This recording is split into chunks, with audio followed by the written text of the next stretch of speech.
I'm a primary school teacher. In a previous life, I was a community organizer with Citizens UK in the UK, a group who were obsessed with turning idealism into concrete victories, and that's what I wanted to talk to you guys about uh, now. Um, I Let me just share the screen. It's there. Then we go into mirror mode, and then there and there. So can you all see that presentation there? You all see that screen? Yes. Yes. Okay, fantastic. Um, so, I mean, the first the first thing to say is that if this talk goes wrong, it can end up annoying people. So to start off, I want to express great respect for everything that you guys have built in all the different countries that you've built in, that Unir has built around the world, and others have built around the world. This is a fantastic network. This is a fantastic event, fantastic conference, and I think you can all be very proud of what you've done so far. Um, the other thing, however, that we know is that our efforts to influence decision makers um, have, have, have possibly gone backwards in the last 3 months with the vaccine rollout. You know, our voice in the national conversations is probably even less prominent than maybe it might have been. And so that's painful, and and and and we wish it weren't so. And so hopefully this will help us to think about a plan to make some change and win the victories that the world needs us to win. Um, the, the way we move from a world with lots of COVID into a world with no COVID or zero COVID inevitably runs through the decision makers that we have in our different countries, and even in like the European Union, international decision makers. If we don't have a plan to influence these decision makers, then we have to look ourselves in the mirror and say we don't have a plan to make a reality of what we want to happen. Um, this is a political approach. I would contrast it with an academic approach. Academia is certainly part of what we're doing, but I think we're learning rather painfully that being in the right about an issue isn't sufficient to create change. And I would perhaps contrast it as well with a sort of a virtuous approach. I'm not an academic, but I'm not trying to be virtuous either. I don't really care if people think I'm a nice person or not. I just want this pandemic to finish, so I can get back to get back to my old life. Um, because lots of campaigning activity isn't necessarily focused a lot of the time. It isn't focused on influencing decision makers. It can just be focused on expressing opinions and on perhaps being virtuous. So, two, three paradigms: the political, the academic, and the virtuous. And I'm going straight down the middle for the political because I want to see the change, and it runs through our decision makers.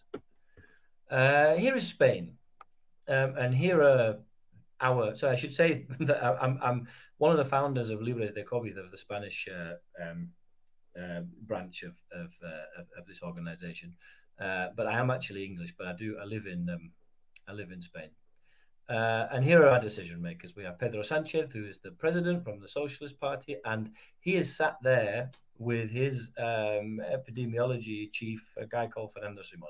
You have his coalition partners, and here you have, because Spain is a very federal system, you have the 17 autonomous communities and the different parties, the different coalitions that they're run by. So we need to influence these guys and girls. Okay.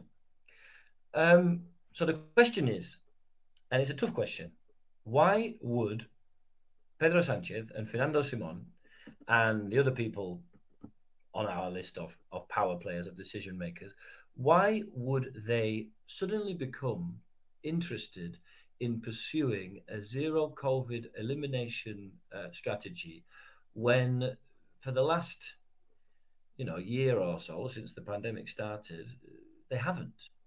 Why might they decide to change tack?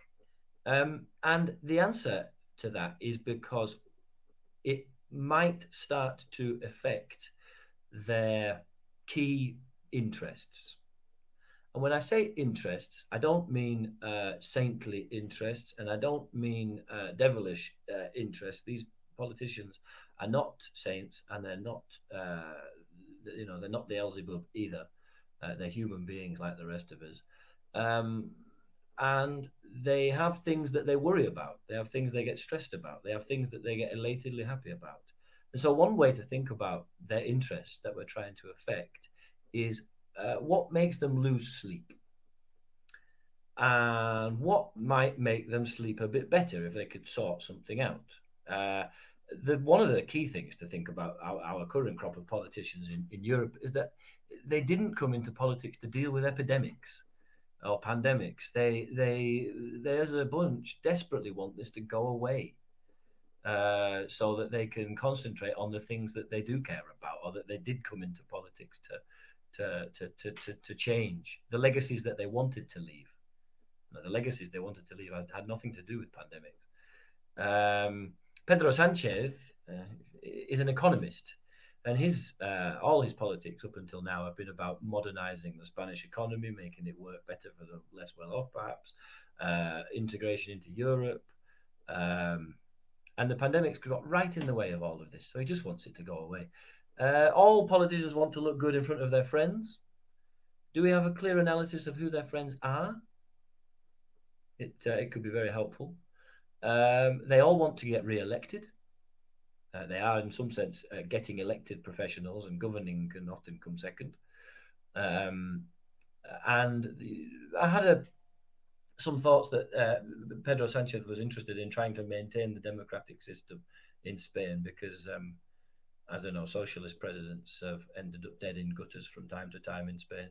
And with the rise of the far right in this country, it's looking like that might become one of his key interests soon. Why would it not be in their interests? Another important question.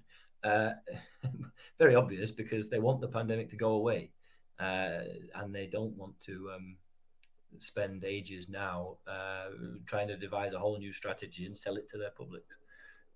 We have to study these people. If you can find a uninterested, as in not biased, biography that doesn't treat them as a saint or as the devil incarnate, then that could be very useful in trying to work out how to influence them.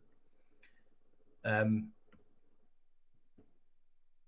okay, and then here comes part of the hard stuff, really, the stuff that's hard to swallow. Can we, Libres de COVID, affect their interests? Can we help Pedro Sanchez sleep better at night? Can we make it harder for him to sleep at night? Let's have a think. We have a WhatsApp group with 70, well, no, we have a Telegram group with 70 people in it. We have 30 or something signatures to a document that we've done. We have videos on YouTube with hundreds of views. They're very good videos. We're very proud of them. We have almost 3,000 followers on a Twitter account. They're not small achievements. We've had newspaper articles published. Can we help him sleep better or help him sleep worse at night? The brutal answer is no. Uh, he doesn't, and neither does Fernando Simon, his epidemiologist. Neither of them know who we are. Okay? Neither of them even know who we are. Does that mean that we should give up? The answer to that is no, but we also need a plan. Because without the plan, we're either academic or we're virtuous. And I want to be political because I want to make the change. Okay. Now, here's my version of a possible plan for Spain. It's not even our plan. We haven't agreed it yet. It's just back of a cigarette packet plan that I made to give you guys as an example. I'm not saying you should adopt a similar plan. But I am saying that if you don't have a plan to influence your decision makers, key interests, well, then you don't have a plan, and you want one, obviously. So I made up this plan in Spain to try and build a coalition of people who could actually affect our president's and other people's, other decision makers' interests. Included were the Catholic Church. I thought because of the Pope's very strong declarations that they might be supportive. Lots of their congregations are older. Lots of reasons why they might be supportive. Valuing human life, hopefully part of that as well. The trade unions, um, health and safety at work, the economy, among many other reasons, um, business. Many businesses in Europe have multinational businesses, the really big evil ones, Volkswagen and etc. You can just I say that flippantly, but I'm just trying to show what an interesting coalition this might turn out to be. I've had the Asian experience where they've had factories in China which have been at full whack for 9 months now, whereas their operations in Europe have been continually interrupted by restrictions. Um, Scientists and academics, journalists, and environmental groups who are sat there thinking, if this is the response to COVID, then and it's quite pathetic, then the response to climate change could be even worse, and they're worried. So why would these now? The next question then is why would these people, why would these different parts of a possible coalition be interested to work with us? Um, uh, it's certainly easy to scare them off. They can certainly think, they have reputations to protect as well. Are their reputations safe with us? Are they interested in a zero COVID approach? Ask them, see what they say, talk to them. It will all be a lot easier if and when the vaccination only strategy falls flat on its face. If it does, then these people will also be looking around for a way that protects their societies. Um, at the moment, I think we have to watch this vaccination only strategy fail before these people start becoming more interested. Um, Now, very, very quickly, this coalition of the church, unions, and business part of this coalition came together in Spain on a different issue a few weeks ago about the issue of the pardons that the president had given for Catalan independence leaders who were in prison up until a few weeks ago. And they came out to defend the pardons. And you could see how powerful they were when they acted together, because it really took the wind out of the opposition's attacks on the president. They were calling him mad, they were calling him a traitor, calling him an imbecile. And when the bishops and the business leaders and the unions all came out and said, "We don't think this is such a terrible idea," the tone of the attacks toned right down. A few things to say if you did try and build a civil society alliance like this is that these organizations are not, they have buildings and they have rule books and things, but they are made up of people. So you would be looking to identify key individuals in these organizations and try and work out how to win their trust. You would certainly need insiders in these organizations who wanted to help you win them over.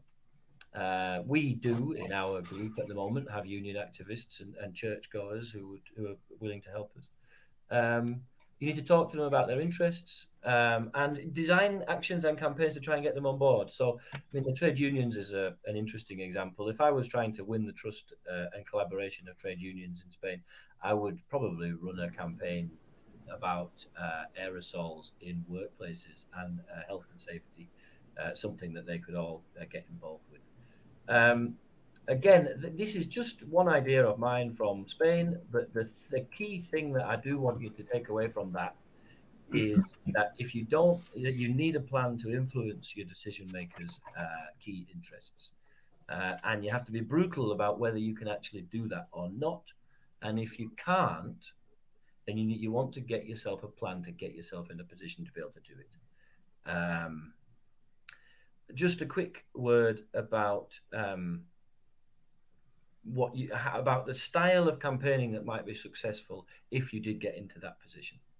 Um, I thought Thomas Ryan yesterday spoke wonderfully about this. He said it's very difficult for our politicians. The zero COVID is morally more difficult now than it was last year, because if you decide to go for a zero COVID strategy, then you have to explain why you haven't done it all this year, all last year, why so many people have died, and it's a very difficult you know turn around for a politician to make. Um, we have to create the space for them to be able to admit their mistakes. uh, Politicians don't like to be seen learning on the job.